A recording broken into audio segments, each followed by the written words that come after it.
noite novamente aí, né? Estamos aí conversando com o Luciano Melo, nosso parceiro de trabalho aí de muitos anos, responsável pelo PCP da Indústria Tudor, mais um sofredor aí da parte de planejamento, controle de produção. Aí a gente vai falar um pouquinho hoje aqui, um pouquinho teorizar um pouquinho os conceitos tal, e dar alguns exemplos da vida real, né? Porque o pessoal que entra no canal, às vezes entra, vê muita teoria, né, Lu? Daí às vezes, pô, mas e na prática, como funciona, né? Então a gente vai fazendo esse bate-papo aí, vamos conversando e vamos mostrando para quem tiver afim aí de aprender um pouquinho de PCP no canal, tá ouvindo da gente aí. A gente começa aqui nosso plano de entrada aí como a produção artesanal, né, Lu? Como que, Sim. como que é difícil, né? Se a gente começa a produção artesanal já, como que a gente vai programar, né? Então, o modelo de processo, daí a gente tem essa estrutura para qualquer empresa, né? Qualquer recurso que a gente tenha, qualquer processo industrial, né? A gente vai ter sempre uma entrada, né?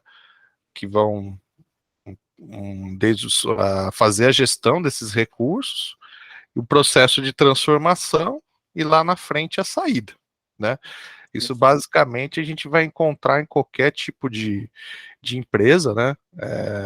Desde de aeronáutica, de automotiva, como a gente vivenciou aí, a parceria, de alimentos. Se Deus quiser, eu vou retornar. Então a gente vai passando por tudo isso, né? E aí, o grande dilema, né, Lu? Empurrar ou puxar a produção? E aí? Né? Esse é o nosso grande dilema. A gente empurra para deixar sobrar e não ter risco, né, de faltar, ou a gente puxa, né, o days on hand. É. Fala um pouquinho aí das estratégias que você já montou, principalmente da parte de puxada, né? A teoria para redução de estoque, né? Que você já conseguiu implementar, algumas ideias aí que você já conseguiu implantar. Dá uma comentada aí para a galera aí no canal. Na verdade, é igual mesmo você comentou, qual que é o dilema? Empurra ou puxa? Na verdade, nós trabalhamos sempre com empurrar. Uhum. Nosso dilema foi por muitos anos empurrar. É um setor não depender do outro, nós trabalhamos e de um tempo para cá começamos a trabalhar a puxar a produção. Existem os riscos, né? Que Sim. acontece os percalços no caminho, que é quando você trabalha com estoque, quando você puxa, um setor depende do outro. E se a engrenagem não estiver bem alinhada, pode ser que nós temos alguns percalços no caminho que acaba acarretando um pouco de dor de cabeça, mas no final é significativo, bem significativo lá na frente, que acaba acontecendo de ter estoque baixo, redução de custo, o processo ser mais, uma programação ser melhor para cada setor, não ter, aí acaba com, por exemplo, produto ser perecível, validade e tudo mais, acaba acarretando de essas variáveis que existem no empurrar, acaba não acontecendo no puxado, produção puxada. E É, montamos o desonrende, né? Começando a implantação do desonrende no setor, e até hoje é o setor que trabalha bem dessa forma, desonrende. sim. Todo o processo de puxar a produção, a gente depende muito da maturidade do processo como um todo, né, Lu? Isso. Que a gente depende desde do maquinário estar em condições, a matéria-prima, né? A gente, nessa live que eu estava assistindo agora há pouco, um dos professores estava comentando, a questão de você ter a confiabilidade do seu estoque, não só na parte da acuracidade de número, né? Você saber que realmente tem 1.000 itens lá quando você precisar, mas esses 1.000 itens poderão ser usados, que era uma dificuldade muito grande, né? Nesse processo que a gente viveu aí enquanto gestores aí na nossa empresa, e de ter o item, né, fazer a programação, mas a qualidade não ser adequada, né? Então é outro ponto, são os pilares, né? De um maquinário estar confiável, estar disponível, a matéria-prima estar disponível, estar confiável, para dar sequência na teoria e desenvolver toda essa questão da produção puxada, né? Quando você tem empresas com maior gama de parceiros, né, é, a gente consegue fazer isso com melhor exatidão, que é o caso, por exemplo, quando a gente trata do fornecimento da Volkswagen, que nós fornecemos a bateria para eles, certo? Lá para São Bernardo. Se caso houver uma ruptura nossa lá, a Moura fornece também. Isso. Então, eles não vão ter uma parada, né? Porque eles têm essa duplo atendimento, duplo fornecimento, né? Então, esse processo de maturidade que é muito importante. Quando você cria também dentro da sua cadeia de suprimentos 2, 3, 4 fornecedores parceiros e que são confiáveis, aí você consegue trabalhar cada vez melhor, cada vez mais enxuto, envolvendo toda a metodologia Lean, né, do Lean Manufacturing ao extremo, né. Agora, quando a gente ainda está incipiente, ainda está em processo de implantação e de desenvolvimento, ainda fica esse híbrido, né, entre o empurrar, né, garantir os estoques para que não haja ruptura e tentar aos poucos ir puxando, né, que é Isso. o grande segredo aí, né. Isso.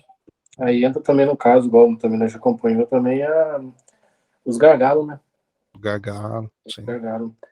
Acompanhar muito os gargalos da fábrica, do setor, a ser programado. O diferencial é, onde que tiver o gargalo muito grande, é ter, no caso, é ser produção empurrada. Sempre a gente, dentro dessa metodologia, a gente vai ter que focar sempre nos gargalos, né. Isso. É o ponto que vai causar a ruptura, porque dentro daquele gargalo, a partir daquele ponto, não vai ter mais ninguém puxando, né? A corda vai estrangular ali, e daí, a partir daquele ponto, não vai ter mais a puxada. Então, deve ser atentado muito a esse ponto, né? Dentro da empresa que a gente bate o papo hoje aqui, a gente teve dificuldades, né? A questão de manutenção, a questão até de produtividade, né? Alguns setores eles estavam muito aquém ao que realmente estava no tempo TAC desenvolvido pela engenharia de processos, né? E a gente tinha que literalmente, né? Puxar e empurrar ao mesmo tempo, né? Para coisa ir. Isso, E, correto. e era o grande desafio, né?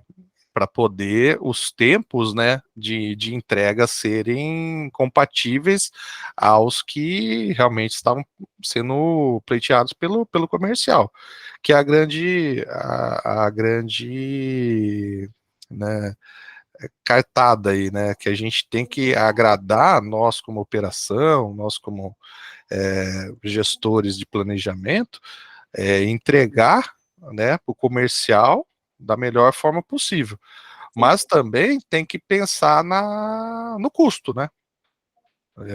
Se a gente também, nós como gestores da operação, não nos atentarmos aos custos, são grandes definidores, Luciano, de quebra de empresas, né?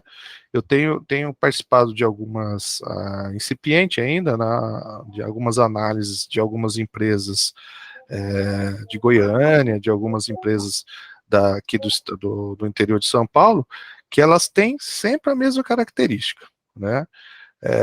Estoques altos, pontos de ruptura e atraso de entrega. O cara com baita estoque e atrasando a entrega, né? Então é sempre aquele viés, né? A arte, né? De planejar, né? Bom, dando sequência aqui nas funções do sistema de produção, então tem o mercado consumidor, né, Lu? Isso. A gente não programa nada se não tiver alguém comprando, né? Não tem, não tem lógica, né? Aí temos algumas estratégias, né? Podemos trabalhar de acordo com uma estratégia de produção, uma estratégia de marketing e estratégia de finanças. A estratégia de produção é basicamente a gente atender a estrutura já concebida da planta, né? É quando a gente tem já uma planta já desenvolvida, com capacidade de linhas, basicamente o que tem lá nessa indústria de baterias aí. A estratégia de marketing é quando você lança um produto e a partir do lançamento desse produto você vai desenvolver para poder atender a demanda criada pela estratégia do marketing. E estratégia de finanças é quando você compra em épocas ou sazonalidades. Isso acontece muito com produtos agrícolas, né? Quando a gente também passou por essa intempérie naquela condição do ácido, né? Nossa, O chumbo também, passamos por algumas intempéries, questão do chumbo, então também tem a questão da estratégia de finanças nesse ponto. Então é muito importante na hora que a gente vai elaborar, né, a estratégia da empresa, a estratégia corporativa, fazer essa análise desses 3 pontos, certo? Então aqui está todo o arcabouço, né, que a gente se relaciona, né? Ah, por exemplo, a engenharia de produto. É fácil lidar com a lista de materiais lá, Lu? Né? É importante, né? Fala para os ouvintes aí como é importante a acuracidade, a assertividade, né, da lista de materiais e o porquê que é importante que tenha tudo correto para que você como planejador, você como gestor do planejamento, consiga fazer com assertividade esse processo. Conta para nós aí. Primeiro, pela lista do produto e lista de materiais, é bem significante as fichas, produto, as listas de materiais, o suprimento também acordado com o PCP, senão não tem ruptura. Tanto com a parte da engenharia, como na parte de suprimento também. Sim. Então, todos os processos têm que estar bem alinhados, estar bem desenhado. E porque pode a coisa não atrás de caminhão, entrega, uma parada de linha não planejada. Algumas experiências vivenciadas aí, né?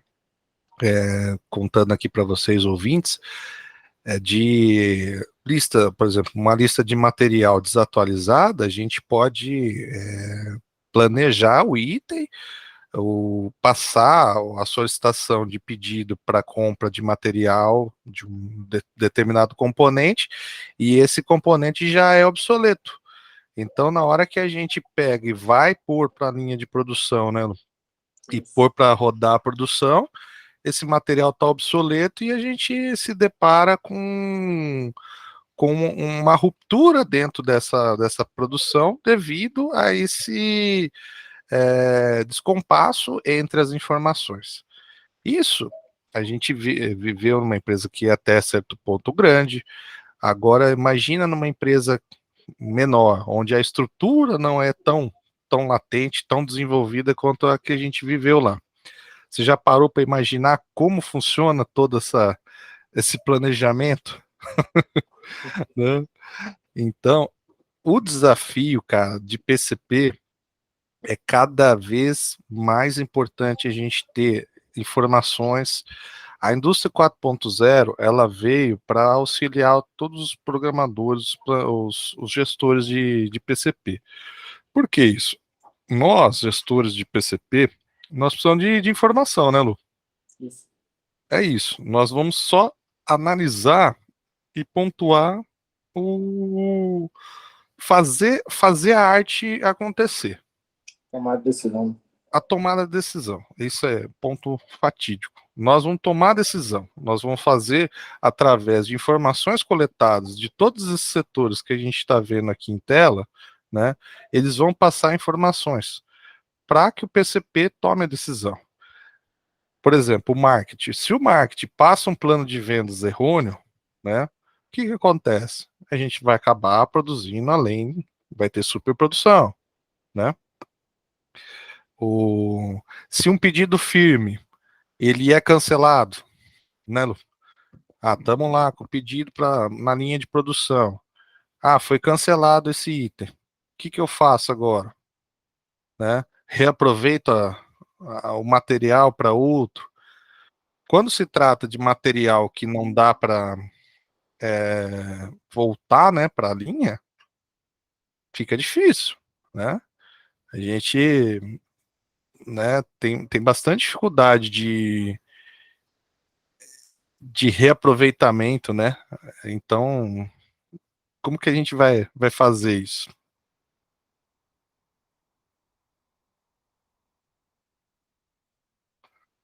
Tá por aí, Lu?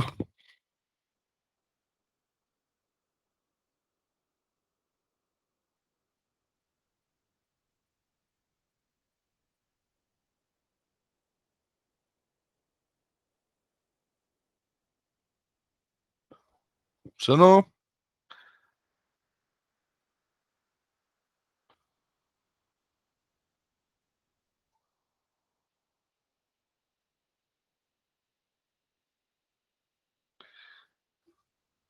É, pessoal. Parece que meu companheiro caiu. Bom, vamos continuando aqui. Vamos explicando um pouquinho para vocês aqui, enquanto ele volta, né? Não vamos perder a gravação, não. É muito árduo o processo de gravação. Então, finanças, né? A gente envolve muito finanças. A gente tem que tomar cuidado também. O plano de investimento, o fluxo de caixa, fazer a solicitação do material na hora certa, no momento certo, né? É, a compra, né, no momento certo, o ressuprimento para os estoques, o planejamento dos estoques. Parece que ele está voltando aí, vamos ver.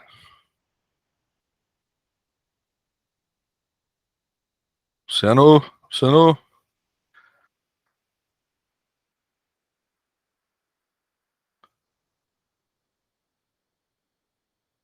tá voltando, vamos lá. Então, as compras, né, entradas e saídas de materiais, um setor onde tem muita conversa. Suprimentos e PCP. É, o ressuprimento dos materiais, nós dependemos muito da acuracidade do estoque também, é importante, a acuracidade do estoque.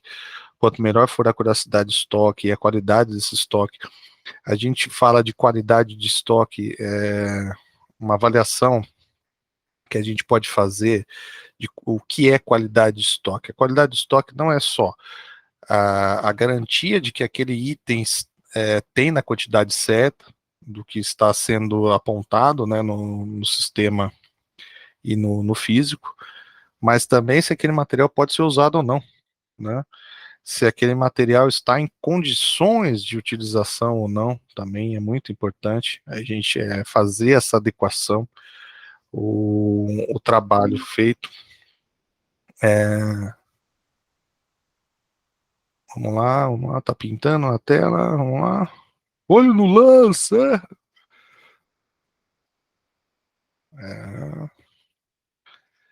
eu acho que ele caiu. Olha lá, estou com dificuldade aqui. já entro.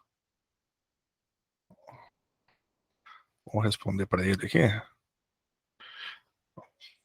Vou conversando com os ouvintes enquanto isso.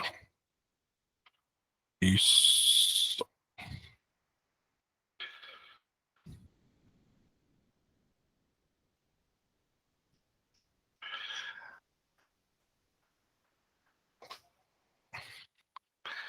Bom, falamos então, engenharia de processos, roteiros de fabricação, lead times, extremamente importante, né, a adesão entre os roteiros de fabricação, que a instrumentalização do que, como deve ser feito, se tem adesão pela operação ou não, né, a gente tem que tomar muito cuidado com isso. Se nós temos instruções de trabalho das quais não há aderência entre a operação não vai confeccionar, não vai realizar o trabalho da forma que é adequada, não vai entregar um produto correto lá na frente para a próxima estação e assim por diante. Então, tudo isso envolve a parte de engenharia de processos, né? A gente fala também dos lead times, os tempos e métodos elaborados pela engenharia de processos. Se os tempos forem compatíveis, né? Muitas empresas elas pegam o tempo máquina do que veio no manual da máquina e põem lá para rodar, né?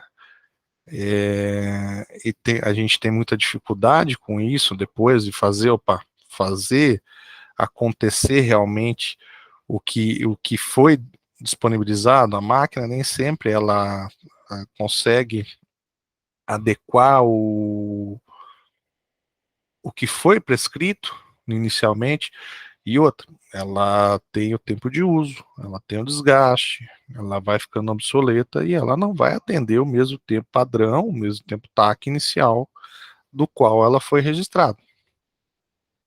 Na hora que você conseguir aí, manda um oi, manda um joinha aí. Enquanto isso, eu tô falando aqui, cara. Eu adoro falar. É, nosso, nosso Luciano Melo, parceiro aí de PCP. Bom, falamos aqui então recursos humanos, né? Na hora que você faz o planejamento de produção, nós temos que ter atrelado também a capacidade laboral, certo? Se a capacidade laboral de uma máquina ou de uma linha produtiva ela está estipulada para 10 operadores, 12 operadores, 15 operadores, certo? Ela vai entregar, né, uma quantidade X lá na frente, né? Vamos trazer números redondos. Foi estipulado para trabalhar com 10, então está entregando 1.000 itens hora.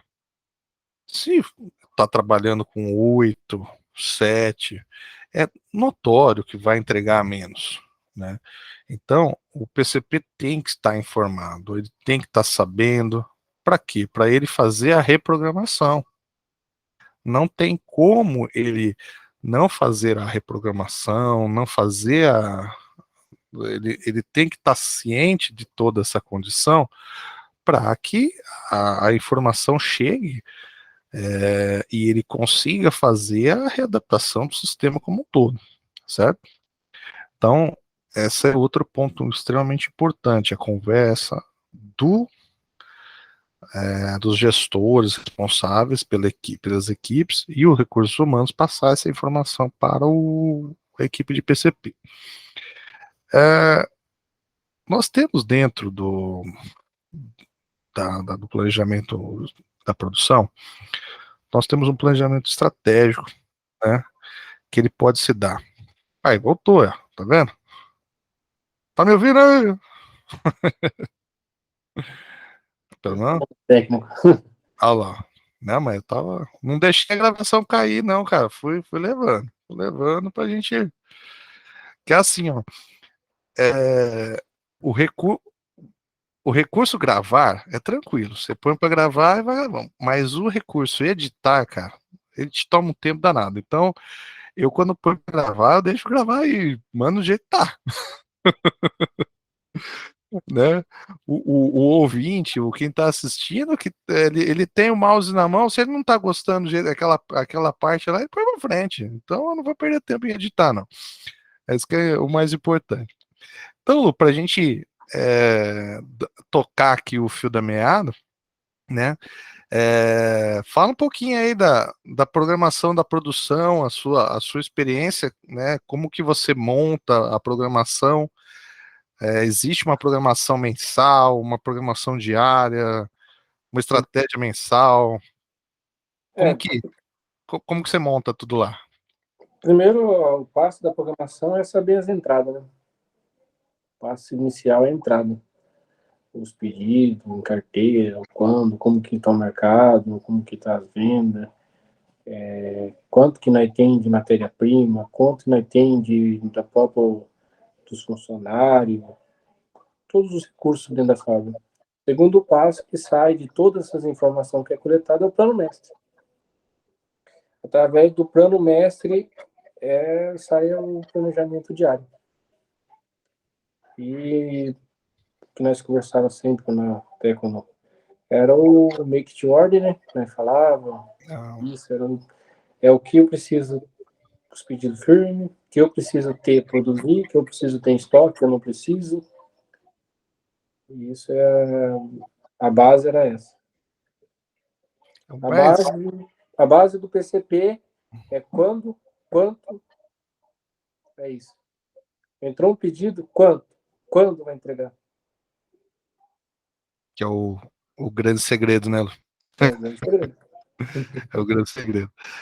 Dentro de toda e qualquer empresa, né? A gente tem essa experiência em empresa que atende um mix muito grande de itens, né? Onde a programação ela é muito volátil, né? A gente tem essa troca de informação, essa troca de atendimento é muito borbulhante, né? Mas empresas grandes, por exemplo, você está fazendo um avião, por exemplo, opa, não dá para trocar o avião ali, opa, vamos parar de fazer esse avião, fazer outro, né? Tem empresas que trabalham com programações que elas levam anos, né? Você já parou para imaginar como funciona a programação para produzir um navio? Né? Não dá para a gente ter essa efervescência como se tem em empresas onde se trabalha com mix de produto tão grande. Essas empresas como a que a gente trabalhou junto, aqui que eu presto consultoria lá em Botucatu, né? A gente atende com um mix muito grande, né? Empresa de alimentos, né? A gente tem muito isso também, porque o alimento ele é um item que a gente altamente perecível, né? O alimento em condições como o nosso país, uma temperatura que é muito alta, a gente não pode correr o risco de perder o tempo e vai acabar perdendo o produto lá na frente, né?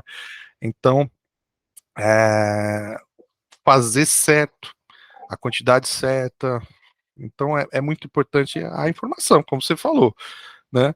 Se a bola vier quadrada, não adianta. A bola veio quadrada, eu vou estar para fora. E é muito difícil, cara. Esse é o grande viés aí, o grande desafio de trabalhar no PCP e encontrar esse equilíbrio entre atender o comercial, que é extremamente importante também, porque se ele não tiver o produto para vender, ele não tiver aquilo para oferecer, se perde venda e também não adianta ter o item lá no estoque e não ter a venda, né? O mercado não sobrevive sem a venda, né? E nós também temos que manter o equilíbrio de entregar na hora certa, no momento certo, o melhor recurso, tal, e outros desafios já inerentes à engenharia de produção, né? Que é fazer o item dar certo da primeira vez e aí por diante, né? O... Pode falar. Vamos.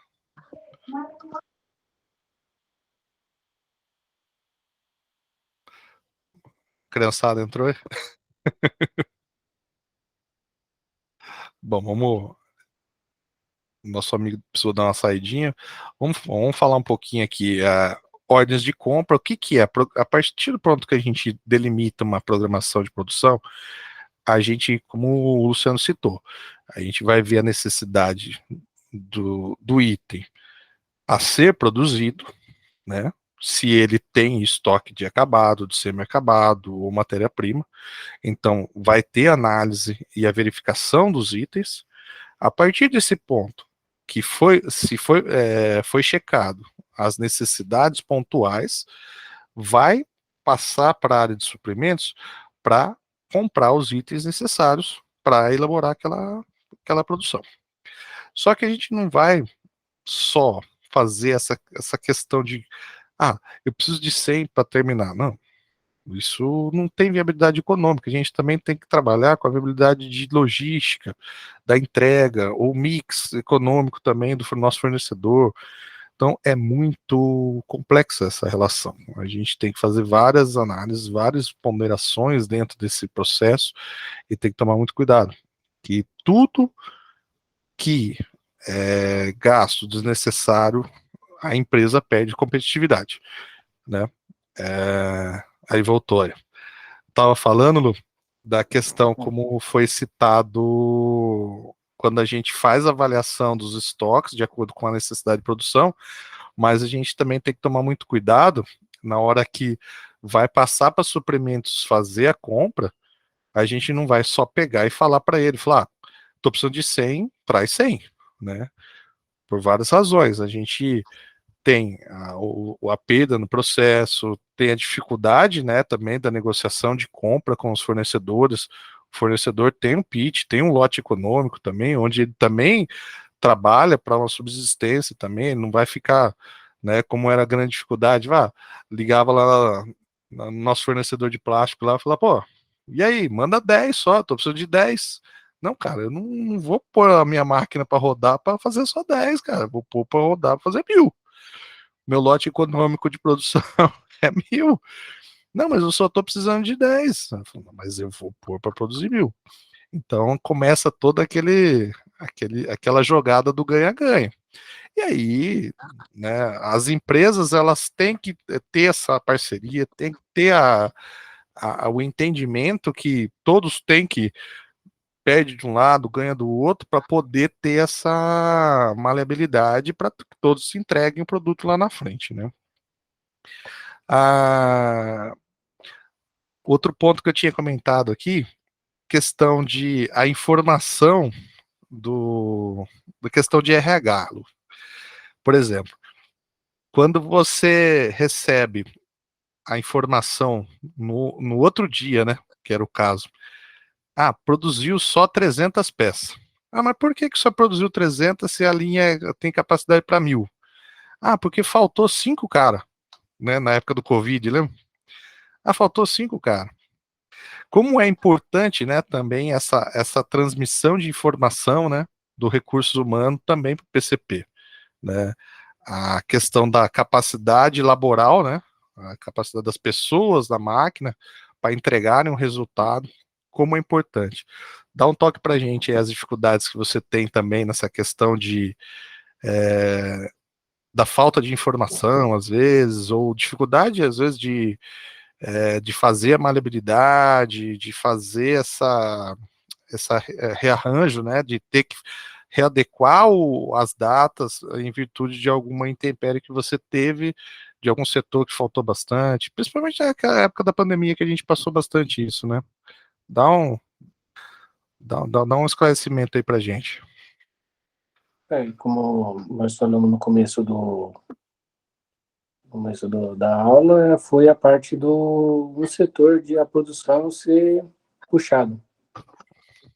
Esse é o grande, na pandemia, isso acabou ocasionando quando é a produção puxado, e aí um setor começa a ter atraso, foi do caso do Covid, atrasou o outro, que atrasou o outro, aí chega no final tivemos a falta de funcionário, a falta do planejamento, do que da informação incorreta, né? Nós falamos do próprio apontamento, a parte do RH, do treinamento, de como apontar, a importância do apontamento da produção. Isso impacta muito, né, com o PCP. O PCP não adianta, por exemplo, apontar que produziu determinado produto e depois chegar no outro dia eu coloquei mais um zero aqui. Acaba afetando toda a estrutura e todo o planejamento. Aí a parte também que você falou do suprimento é que tem aquela estratégia, né? Tem que verificar o custo para trazer esse material. Trazer 10 peças, tem que verificar, por exemplo, o custo de trazer o material, a hora planejada com o fornecedor, porque não é um fornecedor, é um parceiro, né? Sim. Então, toda essa parte. E setup também, né? Quanto maior setup seu fornecedor fizer, menos improdutivo ele vai ser para te entregar o produto. Aí você tocou num ponto bacana da gente conversar aqui, né? É uma ferramenta muito importante, né, do conceito do Lean Manufacturing, né, que é a troca rápida, né, o SMAD, que a gente trabalha pouco nas empresas ainda, né, como um todo. É um conceito antigo já, né, mas que ele é pouco difundido nas empresas.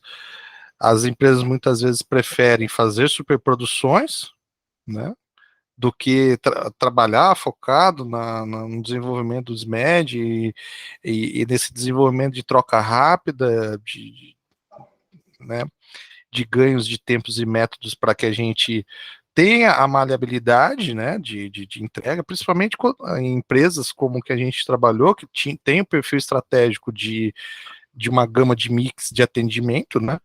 Então, faz parte da estratégia da empresa ter trocas, né? Ter lotes econômicos, né? Para atendimento. E se a gente não trabalhar com a evolução do SMED, isso passa a ser um contraponto, né? Então, o investimento em moldes de troca rápida, tudo isso é importante. E esses moldes, essas condições, como a gente falou da matéria-prima, né? A gente fala da matéria-prima em condição para entrar na produção, também tem a condição ótima de um molde, de um maquinário, né? Se a gente põe lá um molde, quase nunca aconteceu isso, né? Pôr para produzir o molde, queimou a resistência. Vou ver a resistência. Não tem no estoque a resistência. Então, tudo isso passa na programação. E, assim, é uma realidade que não é só de empresas pequenas, de empresas médio porte, de grande porte. Todas as empresas passam. É uma realidade cultural do nosso país, né? Muitas vezes, principalmente em momentos de escassez, momentos de dificuldade econômica, existe essa questão de reduzir, né, os desperdícios, reduzir os gastos, e aí se reduz os gastos muitas vezes onde não é realmente onde se deve, né? E aí acaba tendo os pontos de ruptura e a dificuldade, e tudo isso vai para o PCP. A culpa é do PCP que não programou, não entregou, né? Você falando, o PCP é o começo, o meio e o fim. Não tem como. Ele é o começo, faz o começo, o meio, ele está participando de toda essa mudança na produção, e o fim. Se não entregou, é o PCP.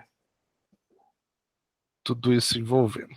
Isso. Então, como você citou também, né, algumas ferramentas aí, né, o make to order, né, que fazer através de uma ordem de fabricação, make to stock, fazer para estoque.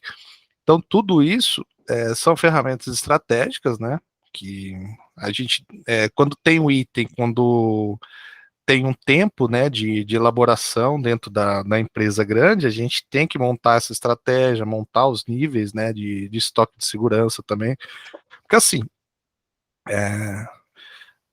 falar que estoque zero é a realidade, não, isso não existe, isso aí é utópico,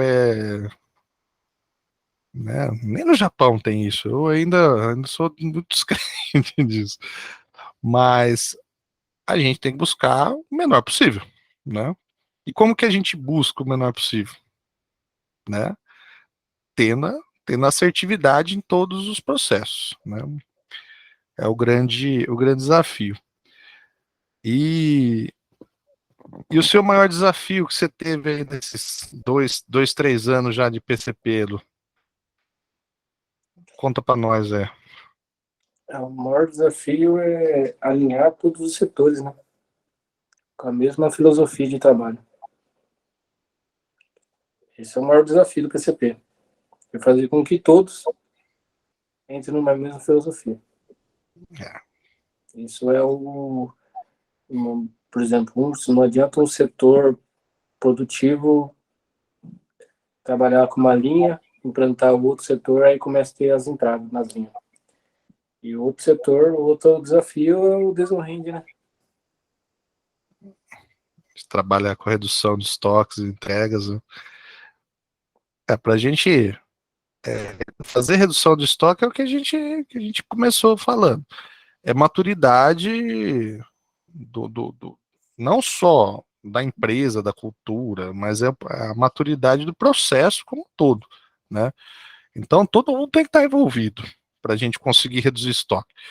É uma filosofia onde tem que existir o comprometimento do global, né? Da manutenção, dos recursos humanos, do financeiro, né? Os suprimentos, todos têm que estar envolvidos dentro dessa metodologia, dessa filosofia, como você citou. Todo mundo está entendendo que é em prol do mesmo do mesmo resultado, né? Mas essa dificuldade é inerente a qualquer empresa e é um desafio, assim, como a gente conversava. Ela falou, eu havia passado já por outras empresas, você tem a experiência mais latente na empresa de baterias, né? A gente, eu passei por empresa aeronáutica, passei por indústria de alimentos, a indústria de alimentos, ela é complicadíssima, cara, porque assim, o tempo de entrega é muito mais curto, ele é muito curto, e você não pode, tem que tomar muito cuidado com o vencimento, com temperatura, câmara fria, tem N fatores assim, né? E Milk Run, né? Já trabalhei em empresas com Milk Run, onde você tinha que estar com o produto pronto 10 horas da manhã, que era a coleta. Se não estava pronto 10 horas, o caminhão ia embora. Não ia adiantar nada. Se tivesse pronto 10h05, cara, o Milk Run foi, o caminhão foi, e ele não quer saber, entendeu? Porque já é um contrato pré-estipulado e foi, né? Então, as dificuldades são inerentes ao processo. Então, esse é o grande desafio, né? Aí para a gente não delongar muito também, para não tomar seu descanso aí, amanhã você cedinho já tá lá na batalha lá. Fala aí o que você deseja aí da sua esse fim de formação seu aí do 5º ano, né? De engenharia, um futuro engenheiro. O que você almeja aí nos próximos anos aí para sua carreira? Conta para nós, né? O grande desafio tá chegando no 5º ano já, né? Como você mesmo mencionou, e agora é buscar aprendizagem, tanto na área de produção, a parte de engenharia de produção, e conhecer, igual nós sempre conversava, não trabalhar só no PCP, né? Tentar buscar outras áreas de conhecimento, até mesmo fazer outros cursos para agregar o valor, né? Uhum. E buscar uma busca tanto profissional como financeira, né? Nessa nova etapa aí. É isso aí, garotão. Mais uma vez agradecer aí pelo seu tempo, pela amizade aí, né? Que amizade é para sempre. Não é porque a gente tá um novo desafio de vida aí, encarando os tribunais agora. Estamos aí, mas dificilmente eu vou deixar as indústrias, que é um prazer que eu tenho, tal, eu gosto, então eu vou continuar ainda fazendo esse, como diria no italiano, mezzo mezzo, fazer uma mescla aí entre os dois mundos aí, que dá para trabalhar. Tem a área de direito empresarial, que é muito forte, onde a gente é muito casada ali com a questão das empresas, essa experiência que eu tive em todos esses anos trabalhando dentro de indústria, direito tributário, direito previdenciário, da qual eu já atuo um pouco, o trabalhista nem se fala, né, o tanto de dificuldade que as empresas passam, né, por passivos trabalhistas, aí muitas empresas acabam quebrando, né, porque elas não têm